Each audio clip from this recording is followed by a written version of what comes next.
Ladies and gentlemen, today we are here to talk or debate on this policy. This House will allow late-term abortions based on genetic screening. Before I move on to our policy, introducing our policy and its needs, I'd like to state some definition, give our team theme, and our team split. First, for the definition. Allow, it means not ban, and encourage and support. And late-term abortions means killing the fetus in the last 3 months of pregnancy after the fetus is more developed. And lastly, genetic screening means testing for genetic disorders, especially on embryos or fetus when prospective parents suspect specific genetic disorders. And these definitions are derived from the Columbia Electronic Encyclopedia. Now I'll move on to our team theme, which is justice for the woman, the unborn children, and the society. Our team split will be, the first speaker, I will introduce you the policy and give you the need. And our second speaker, Hanbin, will elaborate on our policy by giving practicality and benefits. And our third speaker, Yujin, will rebut the opposition and substantiate on our point. Now, to my constructed case. Pregnancy is split into 3 trimesters, and late-term abortion is performed in the 3rd trimester, the last 3 months of pregnancy. Genetic screening can uncover most of genetic disorders in the late 2nd trimester or the 3rd trimester. Late-term abortion based on genetic screenings are thus directly related to health risks or disabilities for the woman, for the mother or the fetus. And currently, the U.S. ban on late-term abortions allow no exception for health risks. So we have our policy. Our policy, which is divided into 2 parts. 1, we will have the UN Surgeon General and local governments campaign on the need of late-term abortions and correct information on late-term abortion procedures, as much of the opposition in society comes from wide misunderstandings spread by pro-life organizations. And second, we will have all local governments lift all existing bans on late-term abortions, such as the one in the US. And to our need is constructed in 3 parts, which is 1. Laws that ban late-term abortions are inherently contradictory. These same legislators allow early abortion if pregnancy endangers the mother or child health. Requests for late-term abortions based on genetic screening only occur if the child has a serious genetic or development disorder that puts the mother or child at risk. Therefore, banning late-term abortion is a violation of this safety principle. And second, when genetic screening finds abnormalities or health risks, late-term abortion is the only way out. Correcting risk or abnormalities through surgical procedures are highly risky and only have a 17% chance of success. On the other hand, continuing doomed pregnancies pose grave health risks such as stroke, paralysis, infertility, and even death for the mother.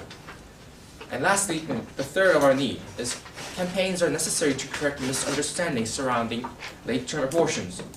Most social opposition of late-term abortions are based on the following mistaken facts. A.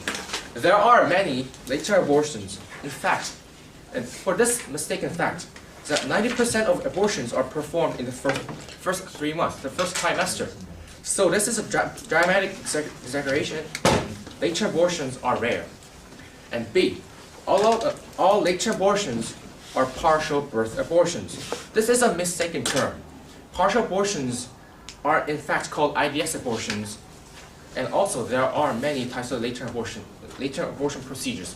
Now I have introduced you the policy and its need, and our second speaker, Hanbin, will elaborate on this policy by introducing you the benefits and its practicality. Thank you.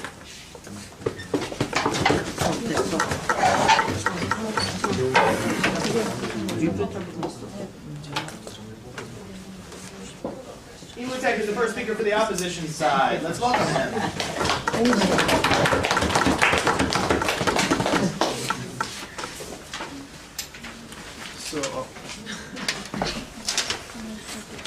Hello, ladies and gentlemen. I, as the first speaker of the opposition side, I am here to show that genetic screening is an improper method to justify late-term abortion. This side stands firm. If this motion were to pass, that the mankind is merely confirming another justification for mother extension of discrimination and prejudice. I will present the first argument, and the second speaker will present another argument, and Seung-min will wrap up our speech. Before I move on, I'll refute some points from the proposition side. The prop side presented that the generic screening as the method to save mother to predict some serious disabilities or dangers in the child, and to save the mother's life or the mother's life.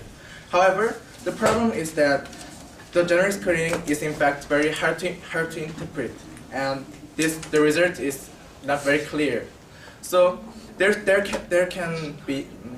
can exist some really a lot of vague information, and if the doctor or the mother misinterprets the information, that Before you go on, sir. no, thank you. There would be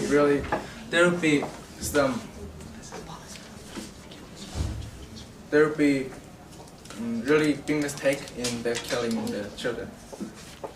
Now before I refuted proposition side's points, let's see what today's debate is really about. This debate is not just about getting rid of something that is annoying or uncomfortable. We are dealing with lives here. The motion asks whether we have the right to measure the value of life and take the life from another living being which should have their reason to life or their Before you reason go to on, life. sir. No, thank you. While the prop side says yes, the opposition side claims no. Moving on to our first argument, seeing that the original purpose of generic screening and fetus in late term is closer to human being than mere group of cells, this side say using generic screening to late term abortion is just another justification for murder.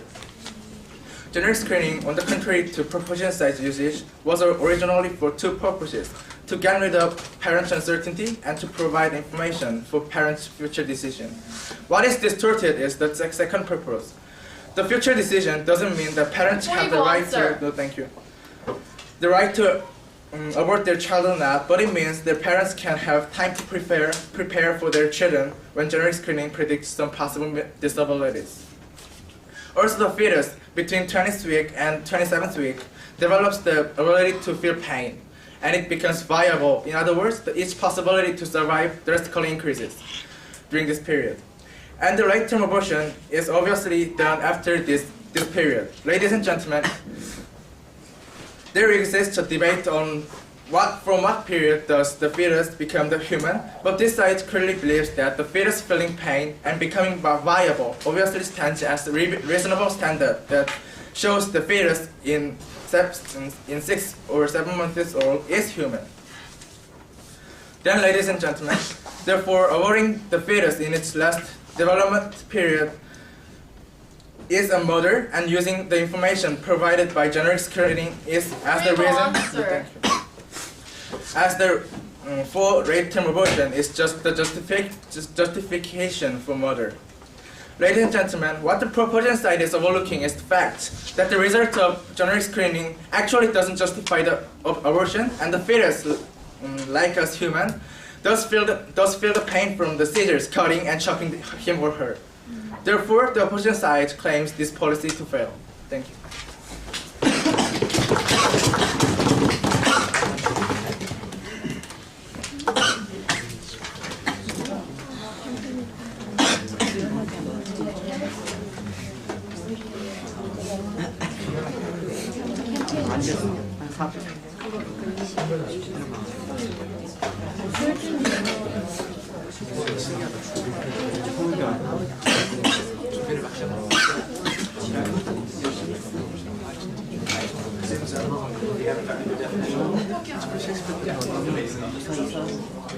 Unmeaning. Second speaker for the prop side. I'll remind debaters that you are not allowed to bring out whole pieces of paper. I asked you to get note cards.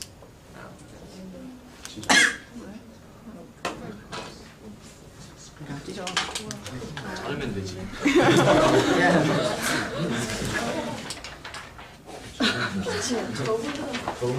알았어, 저거.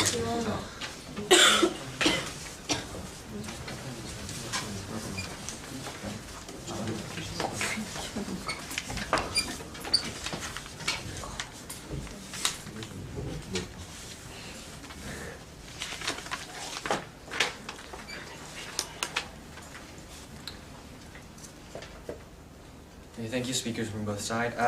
First, I'll start by rebutting some of the claims that the opposition side made. Utek, in his rebuttal, said that genetic screening is hard to interpret. This is an insult to science. Genetic screening, knowing in advance which genetic diseases will occur, such as Huntington's syndrome, scythe-shaped red blood cell, or Down syndrome, and etc. About 1,700 diseases that can be pre-diagnosed by genetic screening alone. Doesn't require a really complex scientific process to discover. Genetic screening is a matter of counting and looking at whether some proteins have changed, and it doesn't have any room for misinterpretation. And Utek said, and about their claims, what will happen if these diseases are discovered too late? For example, if in the second trimester, it can be discovered that the brain actually developed outside the skull. Then, if late-term abortions are not allowed, the mother, with the child already dead, the mother can die with the child together, imposing heavy health risks on both the mother and the child. Now, continuing with our arguments, I'll continue with the practicality and the benefits of this motion. First, our first proof on practicality is that campaigning will solve the misunderstanding on late-term abortions and promote the need for these procedures. This will help reduce social opposition and backlash. Of course, this campaigning will be conducted on every possible media outlet, including radio on countries with lower developmental levels, and to television to internet. Our second measure of practicability is by lifting all existing bans on late-term abortions. Women who desperately need late-term abortions for health reasons, again, which was included in my rebuttal, will have access to the procedure. I'll explain this further in my benefits.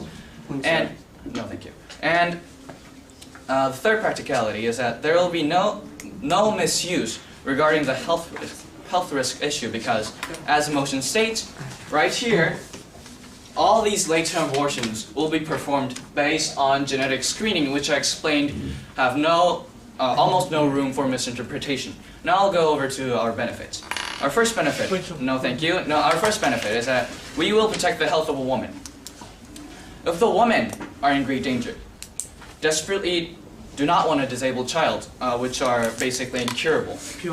No thank you, or even cannot afford to care for a disabled child, yet do not have access to late-term abortion because it is banned, they will either have to resort to illegal abortions or put up with pregnancy. The illegal abortions may be unskilled and insanitary, which poses grave dangers for the mother.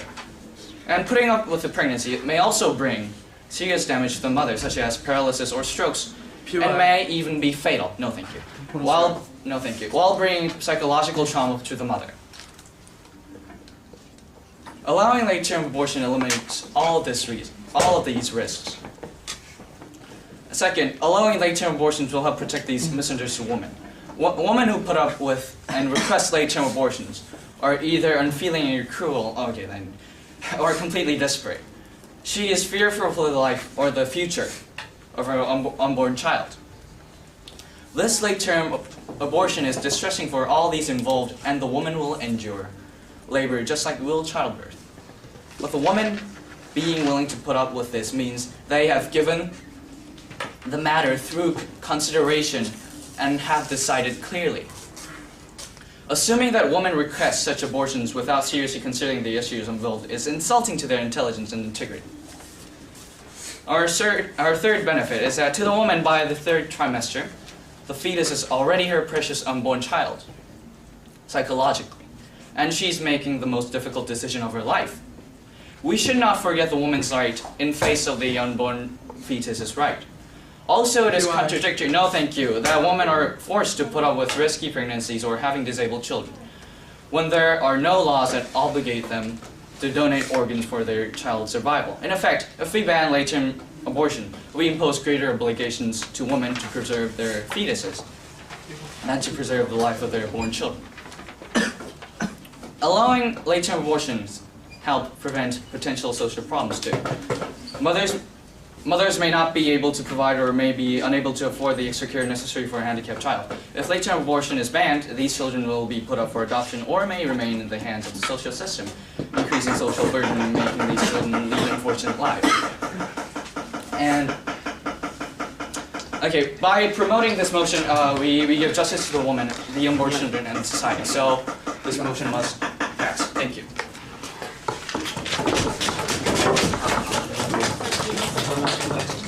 Hey, the next speaker for the opposition side.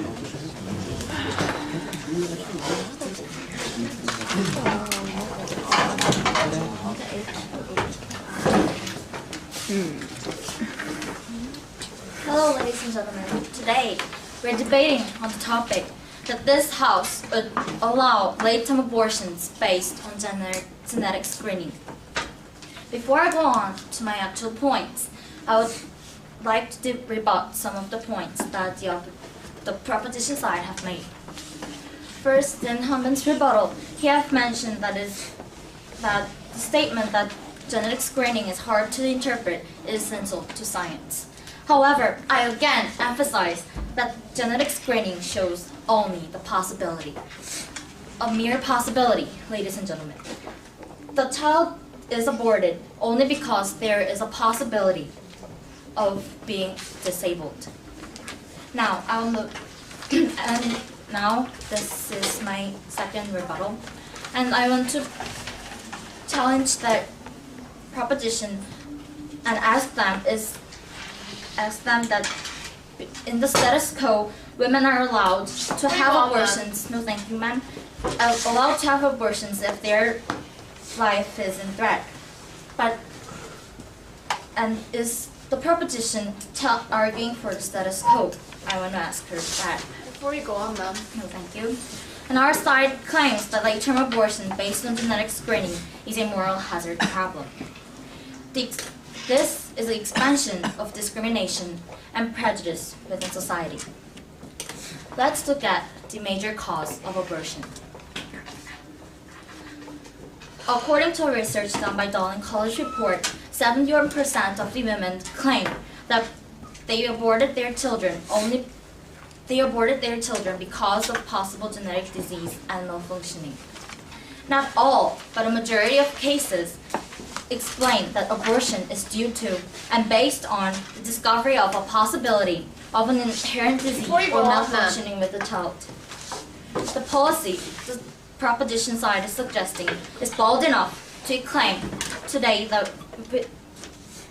that it will disintegrate and deteriorate our society's morality. Before you go on, ma'am. Thank you. And the question we ask is that if we have an adult who has a disadvantage right here, will we decapitate just because of that he is that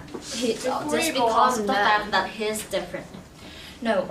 If a fetus is already feeling the pain and prepared itself to survive by being viable, this is more of a human being than just a collaboration of genes. The idea itself that it is justifiable and to decapitate a living being, a living human being that feels pain just because there is a possibility. This is Before nonsense, you go ladies and on, gentlemen. man. No, thank you. And yes, there may be hardships and difficulties that has with this problem. These parents and even the children will have to face some kind of problems.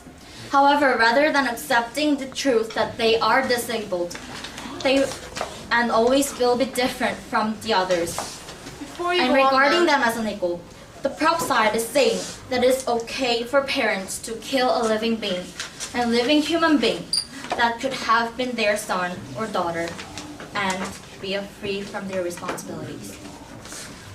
This kind of action will expand the discrimination against disadvantaged people. Before you go on, Where man. such action is denying the equal value, no thank you ma'am, of this. And let us not forget what the Nazis have done. They got eliminated of the Jews because they thought they are inferior. Ladies and gentlemen, we are aborting the child because this child might have the possibility of being disabled or malfunction. Further on, such action will pass on the practice of discrimination and hatred to the next generation by denying equality and rights of disadvantaged people, by running away the problem and simply stating that the people are also different and the people are different are nonsense and should not exist and does not make sense. Thank you.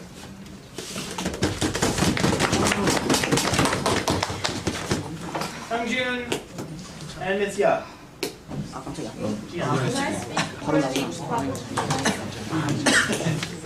was going to put you on off, actually.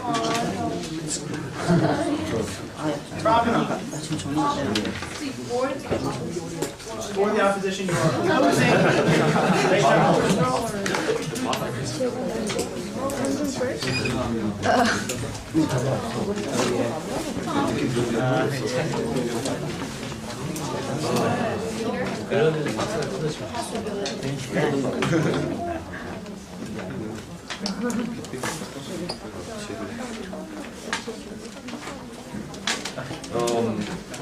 The prop side, I think the prop side really stated well about the benefits of eugenic screening, late-term genetic screening, because they stated that they could discover early those genetic problems. And the opposition side stated that are they going to kill those babies, those fetuses, just because they have genetic problems? But yeah, I think it may sound harsh, but those disabled child, if we pre-discover them, I think it would be better for their own lives, because those handicapped, if we look at the reality now, those handicapped people are having difficulty in living normal lives. So I think late-term abortions based on genetic screening should be passed.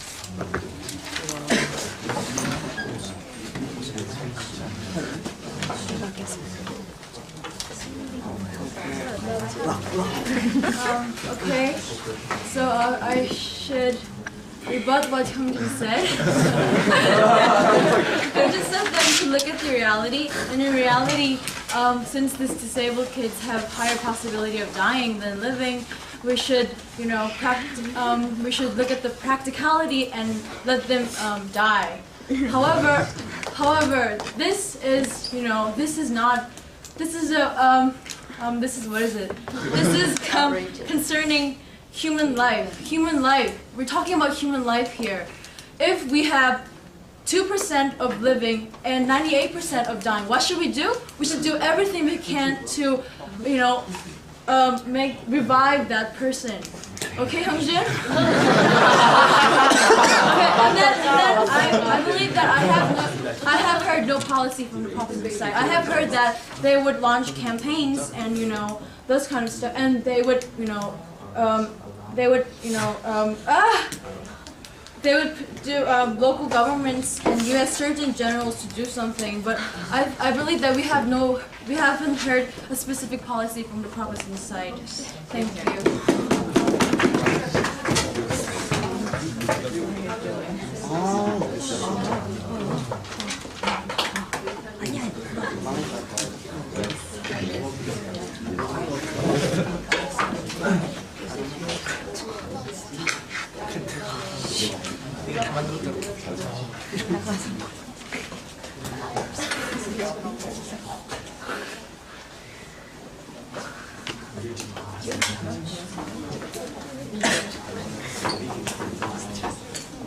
Mr. Jung is going to finish for the opposition side. Let's welcome Sunmi.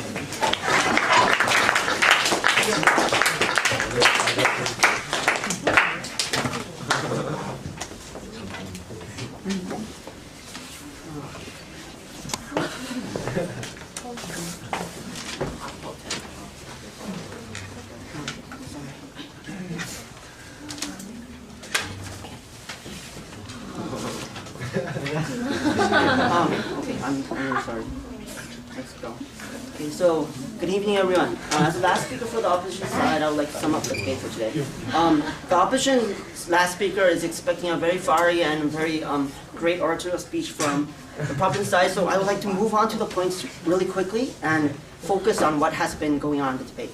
The opposition side, to speak frankly, had a lot of problems interpreting the policy and the side of the proposition side in the beginning, because the opposition side finds the proposition side stance quite somehow off topic or narrowing down the topic. This is because we clearly did not understand what they are actually proposing for, because they kept on saying that if the woman, the mother, is in trouble, and if we do not allow late-term abortions, the woman is going to die, and the opposition side is saying that let the woman die with the baby. But this is not really true.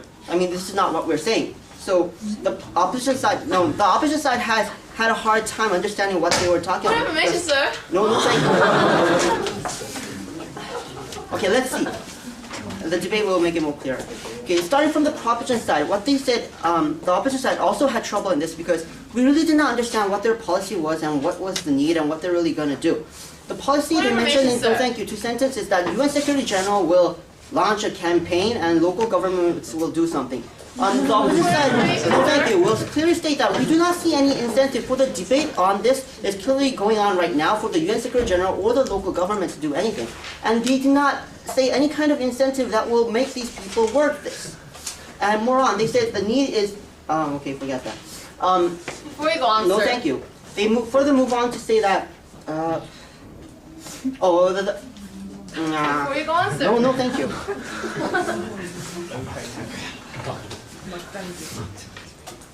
Okay, ladies and gentlemen, let's just focus. Now, I have to confess, I have no shame. So, what was the opposition side saying today is very clear.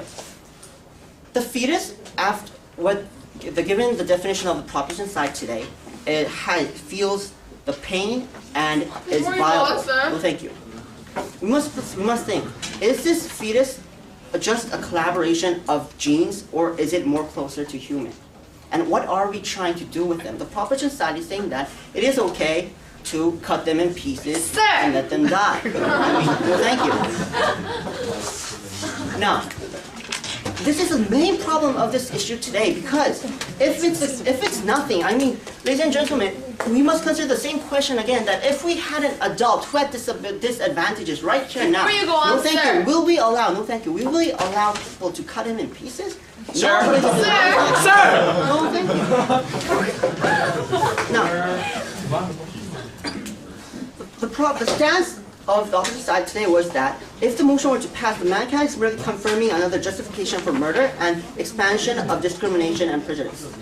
As the speakers of the opposition side has clearly claimed over and over again, these two stand very clear. I mean, the justification of murder, like I've just explained, this is more closer to a human, and if we decapitate them, we're killing actual human. Second part, expansion of discrimination. Just because they have disadvantages, if we allow them to kill, what happens to the next generation and what happens to the people that we have right now who have disadvantages? we're actually allowing this discrimination. We're saying that, yes, there are people who have disadvantages, and we find that they are useless, so we could get rid of it. Ladies and gentlemen, this is not true. The stance we need to take today is to accept them. We need to realize that there are, and there always will be, these people who have disadvantages, and say that, yes, you have an equal right, yes, you have an equal value, and we understand you as the same as us. That is the stance the opposition side is claiming for today. Thank you.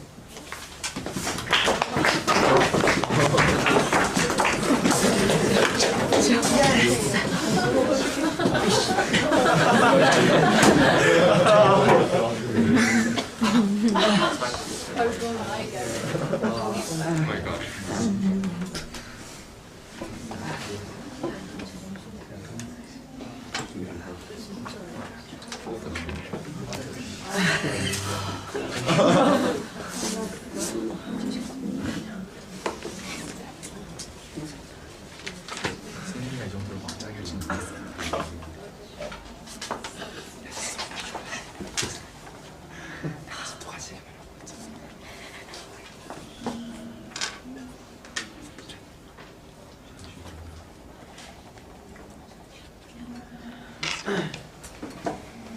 Okay, final speaker debate is Song Eugene.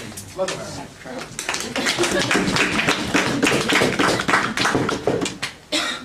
Ladies and gentlemen, before we go on to the real part of the speech, let's establish a few facts. First of all, late-term abortion based on genetic screening happens mostly because we find out too late, nearly the end of the second trimester or the beginning of the third trimester, that the child, the unborn fetus, has a serious developmental disorder or a disability.